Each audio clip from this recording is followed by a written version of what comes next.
C'est quoi l'impulsivité?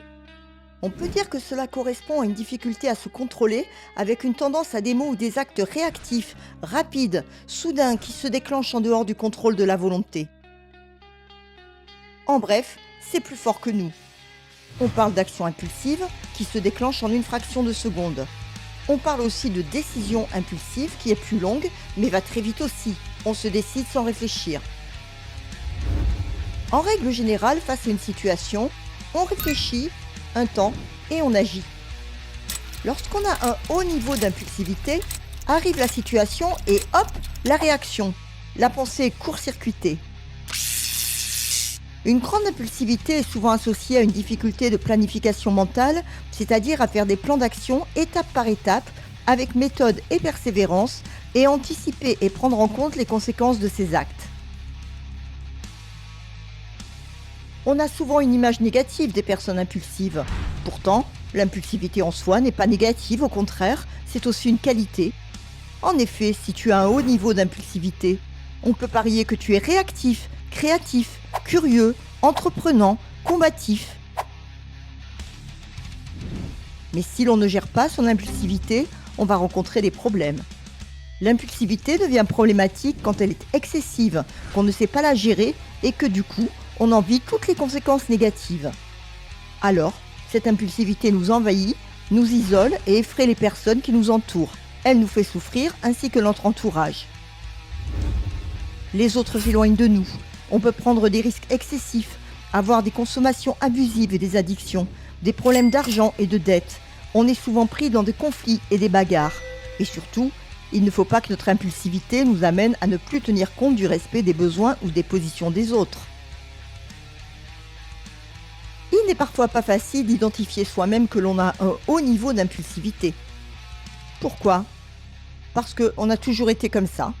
En effet, l'impulsivité fait partie du tempérament et si l'on a un haut niveau d'impulsivité, on ne va pas le réduire à zéro. D'ailleurs, ça ne serait pas mieux. Simplement, on peut apprendre à la gérer en utilisant tout ce qu'elle peut apporter de positif et en trouvant des stratégies pour limiter ses côtés négatifs. Si besoin, il y a des tests que font passer les neuropsychologues qui peuvent évaluer plus exactement l'impulsivité. Mais on peut aussi la mesurer tout simplement. Spontanément, sans réfléchir. Justement, sur une échelle de 0 à 10, tu te situerais où du point de vue de ton impulsivité? Est-ce que tu te reconnais dans les affirmations suivantes? Si oui, à quel niveau? Peux-tu cocher la case qui te correspond? J'agis sans penser, sans réfléchir.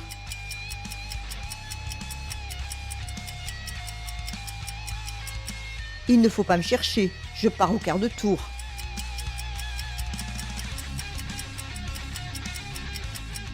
Je dis tout ce que je pense.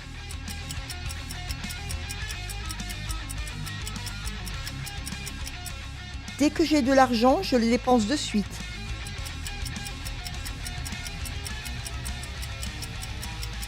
J'achète des choses et ensuite j'oublie même que je les ai achetées.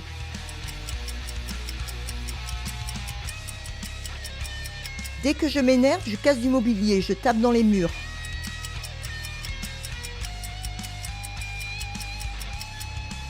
Je ne peux pas m'empêcher de consommer de l'alcool.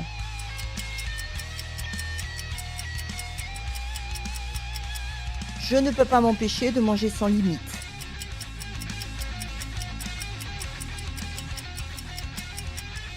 Je ne sais pas attendre. Quand je veux quelque chose, c'est tout de suite. Je suis capable de faire une crise pour obtenir ce que je veux. Je peux voler quelque chose si j'en ai très envie et que je ne peux pas l'acheter. Je ne sais pas attendre mon tour. Je n'ai aucune patience.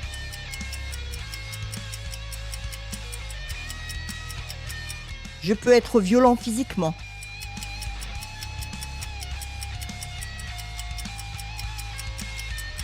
Je peux blesser les autres en disant des choses blessantes lorsque je suis en colère. Je n'écoute pas les questions, je coupe la parole.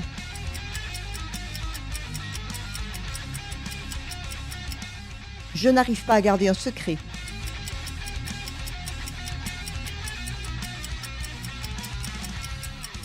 Je suis souvent critiquée pour mon impulsivité.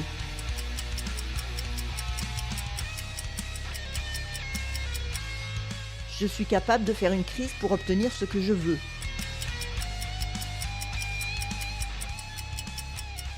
J'ai besoin de sensations fortes.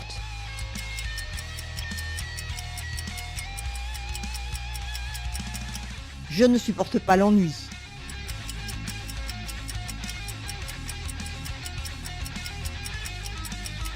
Je peux avoir besoin de me faire du mal pour me sentir mieux.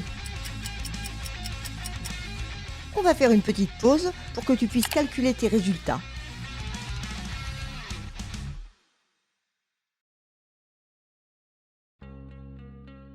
Alors, quels sont tes résultats? S'ils sont très élevés, est-ce que ça te dérange? Est-ce que tu souhaites changer, mieux gérer ton impulsivité? Quels sont les dégâts que l'impulsivité a fait dans ta vie? Est-ce que ton impulsivité a détruit des relations? Des clignotants peuvent alerter sur le fait que tu ne gères pas trop bien ton impulsivité. Par exemple, tu es impulsif pratiquement tout le temps. Tu ne te contrôles pas, peu importe ce que pensent les autres. Tu es impulsif dans tous les domaines de ta vie. Lorsque l'impulsivité est très haute et très mal gérée, on peut faire des crises impulsives au cours desquelles on perd totalement le contrôle. Alors on peut crier, jurer, insulter, casser, jeter des objets, taper dans les murs ou se faire du mal, se cogner, se scarifier. Dans ces situations, on n'a pas l'intention de blesser ni agresser d'autres personnes, mais l'ampleur de la crise fait qu'elles sont très atteintes et de ce fait peuvent nous voir comme quelqu'un d'agressif, violent, ingérable. Là, les dégâts sont très importants. Il est urgent d'agir pour reprendre le contrôle. L'impulsivité, ça se passe dans le cerveau. À l'avant du cerveau, au niveau de ce que l'on appelle le lobe frontal, on a une zone qui s'appelle la zone des fonctions exécutives. Elle est considérée comme le chef d'orchestre de nos actions. Dans cette zone, des réseaux de neurones sont connectés entre eux à l'aide de petites molécules qu'on appelle les neurotransmetteurs et que l'organisme sécrète de manière naturelle. Ça, on ne le contrôle pas. Une de ces fonctions s'appelle l'autocontrôle. Les neurotransmetteurs qui sont principalement impliqués dans ce contrôle sont la dopamine et la sérotonine. Ah, ils sont aussi impliqués dans l'attention, l'humeur, la motivation, l'auto-activation, les addictions. C'est pourquoi on peut avoir une grande impulsivité et aussi des problèmes à d'autres niveaux. Mais ça, c'est une autre histoire. En fait, cet autocontrôle, c'est tout simplement un frein. S'il ne fonctionne pas bien, il va falloir l'entraîner et le renforcer. Il y a plein de petites stratégies pour cela. La principale est la technique que l'on appelle du stop, think and go. En français, arrête-toi, réfléchis et agis. En fait, comme on l'a vu, lorsque l'impulsivité est trop importante face à une situation, on réagit au quart de tour. Il va falloir s'imposer un stop, réfléchir, ne serait-ce que 3 secondes au début, mais s'obliger à ce temps et n'agir qu'ensuite. On peut compter 1, 2, 3. On peut se représenter les feux tricolores. Avant le vert, il faut passer par l'orange. Au début, ça peut être compliqué. On peut demander à des proches de l'aide en leur demandant de nous dire simplement « stop » ou en se mettant d'accord sur un code. Mais on progresse petit à petit et on y arrive. On peut aussi, face à une envie, un désir, s'obliger à attendre, différer, un petit peu à la fois. Et bien souvent, on est très surpris. Une envie à laquelle on ne cède pas tout de suite, eh bien, elle passe. Tu peux faire une petite expérience. Imagine que tu aies des consommations impulsives de chocolat. Tu mets une plaquette face à toi. Au début, l'envie va être très forte. Tu ne cèdes pas. Eh bien, l'envie va assez vite passer.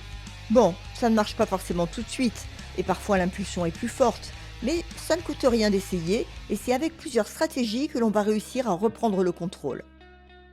On peut s'entraîner à faire des choix. Face à une situation, toujours envisager au moins 2 options différentes, toujours douter, nuancer, ne pas être dans le tout ou rien. On peut utiliser la méthode des 2 colonnes, avantages et inconvénients. Si, par exemple, face à telle frustration, je casse des objets, c'est quoi les avantages? C'est quoi les inconvénients? Cela peut nous permettre petit à petit d'imaginer et prendre en compte les conséquences de nos choix, de nos décisions, de nos actes. À froid, il faut aussi pouvoir remettre en question ses croyances. Par exemple, je suis persuadée que si face à quelqu'un qui me parle mal, je ne réponds pas encore plus mal, je ne serai pas respectée. Est-ce que c'est certain? Est-ce qu'il n'y a pas des personnes autour de moi qui sont respectées alors qu'elles ne réagissent pas de cette manière? Et s'il y avait d'autres moyens? Si l'on se retrouve face à des situations qui risquent de nous faire exploser, il va falloir trouver des stratégies de régulation.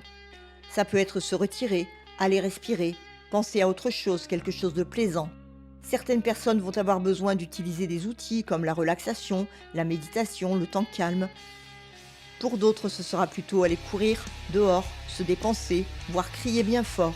L'important est de trouver ses propres stratégies, de s'y entraîner en dehors des crises pour pouvoir les appliquer si les conditions de la crise surviennent. Si l'on a une grande impulsivité, surtout dans les actions, il va falloir peut-être travailler aussi sur ses sensations, ses émotions, ses sentiments, ses perceptions. Mais ça, c'est tout un sujet qui pourra peut-être faire l'objet d'une prochaine vidéo. Et surtout, il ne faut pas oublier de développer toutes les qualités liées à notre impulsivité, car bien gérer, c'est avant tout une ressource et un moteur. Mais plus le moteur est puissant, plus le frein doit être efficace.